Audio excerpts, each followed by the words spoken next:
Outer Banks community is devastated after an endangered wild horse was hit by a vehicle on the beach in Corolla. Hours later, that horse, a 10-year-old stallion named Bullwinkle, had to be put down because of the extent of his injuries.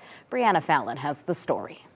You take a step on the beach in Corolla, you'll likely see some horses roaming around. I hope people appreciate the fact that, we are so lucky to have these horses here. But on Friday, a devastating incident on the sand. One of the wild horses, Bullwinkle, was struck by a vehicle on the beach. People just really need to be responsible for themselves. Unfortunately, hours later, Bullwinkle was put down due to the extent of his injuries. Every life that we lose like this is just detrimental to the long-term survival of the herd. This is the third vehicle-involved incident that left a wild horse dead over the past 2 years. Meg Puckett, director of herd management at the Corolla Wild Horse Fund, says this is a higher number from what they're used to, blaming reckless driving. At the end of the day, it's just like a speed limit. They're posted, it's the law. It doesn't mean people are going to follow it. Puckett says in a previous incident, someone was driving below the beach's speed limit when they were blinded by another car's lights, ultimately hitting a horse. I can guarantee you that you're going to do a lot less damage going 10 miles an hour than you are going 35 miles an hour.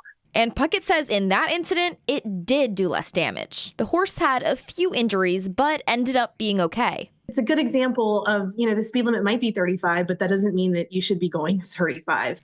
Puckett encourages both locals and tourists alike to be more cautious of their surroundings and look out for the horses, especially when taking a drive on the beach. If the people are going to be around these horses and they're going to live among these horses, they have to step up to the plate and help us protect them. In Corolla, Brianna Fallon, 13 News Now.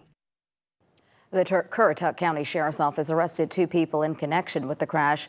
Porter and Rhonda Williamson are charged with resisting, delaying, and obstructing law enforcement.